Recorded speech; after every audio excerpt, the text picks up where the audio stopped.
आदित्य सिंह, आज 17 अप्रैल 2024 को आपका एशियन अंडर 16 जालंधर में थर्ड राउंड का मैच था। इसके विषय में आपका क्या कहना है?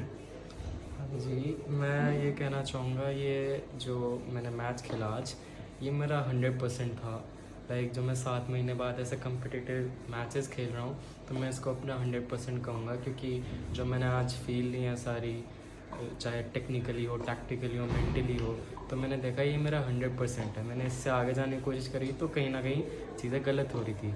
तो ये है इसका मैच का विषय। मैच का रिजल्ट क्या रहा?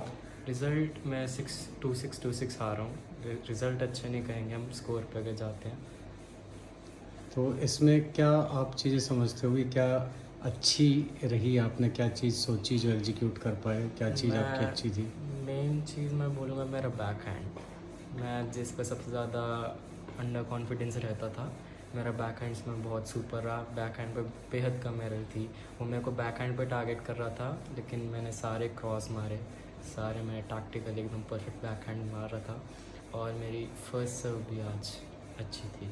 मतलब जब जैसे फॉल्ट हो रहे थे तो मैं एटलीस्ट सोच समझ के एक्सपेरिमेंट्स कर पा रहा था। ओके, तो आपका कहना कि आप मेंटली मैच के अंदर थे। हाँ जी।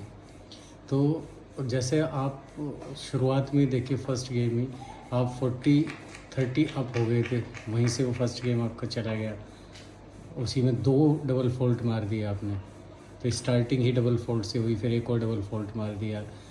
और बैक हैंड स्लाइस की बात करें तो स्लाइस थी नहीं, जस्ट आपने एक फ्लैट ऐसे ही कर दिया, तो वो एरर वहीं पे ही होगी, जबकि उसने कुछ नहीं किया, वहीं से आप लोग 2 डाउन हो गए। तो उसमें आपका क्या कहना है, क्या करना चाहिए था आपको? ये टैक्टिकल प्रॉब्लम कहूँगा मैं। मेरे को एक डीप स्लाइस खेलनी थी ज़्यादा फोकस्ड रह के। और डबल फॉल्ट तो मैं मेंटली कहूँगा कि आप जब ये डबल फॉल्ट वगैरह तभी होते हैं जब आप ज़्यादा सोच के बैठे हुए होते हो दिमाग में। बट आज मैं फिर से कहूँगा बहुत बेटर था मेंटली। ओके फर्स्ट हाफ में जो बेस्ट था वो फर्स्ट हाफ था, फर्स्ट सेट का। ओके। तो उसके बाद सेकंड सेट में लास्ट में तो मेरी एनर्जी कम होगी, बट फिर भी मैंने मैच कहीं से भी ऐसा नहीं हुआ कि मैं छोड़ा। मैं अपनी सारी चीज़ें कर रहा था जो भी मैं सीख के आया हूँ, जो मेरे फादर ने मेरे को बताई थी। तो मैं सारी कोशिश कर रहा था कि उनको इम्प्लीमेंट करूँ। नहीं हो रही थी, बट कहीं जैसे नहीं हुई। मैंने फोरहैंड एक शॉट मारा, आउट चली गई, वो नहीं हुई चीज़। तो मैंने कहीं ये नहीं सोचा कि अरे आउट चली गई तो मैं इसको दोबारा ट्राई ना करूँ। मैं वो चीज़ें कर रहा था। हालांकि मेरे जो फादर का रिएक्शन था वो काफ़ी नेगेटिव थे बीच में। जब चीज़ें ठीक हो रही थी तो ठीक था, नेगेटिव हो रही थी तो नेगेटिव था। बट मैं अपनी जो चीज़ें थी वो इम्प्लीमेंट करने की पूरी कोशिश कर रहा था। ओके, आप ओपोनेंट के विषय में क्या कहना चाहेंगे? ओपोनेंट मैंने जैसा सोचा था उससे काफ़ी ज़्यादा बेटर था। काफ़ी कंसिस्टेंट रहा वो इस मैच में। डबल्स में वो कहीं ना कहीं मेरा वो पार्टनर भी था, वो कहीं ना कहीं प्रेशर ले रहा था ओपोनेंट्स का। बट सिंगल्स में वो काफ़ी फ्री माइंडेड खेला, काफ़ी अच्छी परफॉर्मेंस थी उसकी सिंगल्स में। तो आप क्या समझते हैं, कौन से एरियाज़ में आपको इम्प्रूवमेंट की आवश्यकता है? आपको क्या करना चाहिए? मेन मेरी मेंटल रहेगी, सेकंड मेरी रहेगी टैक्टिकल, एंड टेक्निकल मेरे को भी फोर हैंड पे थोड़े और अपनी चीज़ें मतलब बैठानी है, सही करनी है।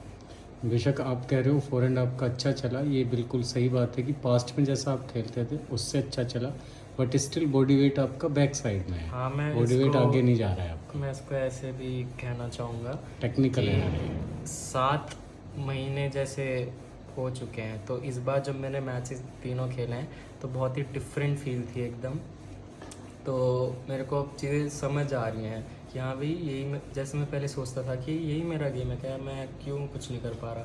मेरे को पता चल रहा है हाँ ये मेरा गेम है, तो मेरे को इसमें इम्प्रूवमेंट की ज़रूरत है काफ़ी। लाइक जैसे 7 महीने बाद होता है ना कि हम कोर्ट पे आ रहे हैं तो चीज़ें नई सी लगती हैं।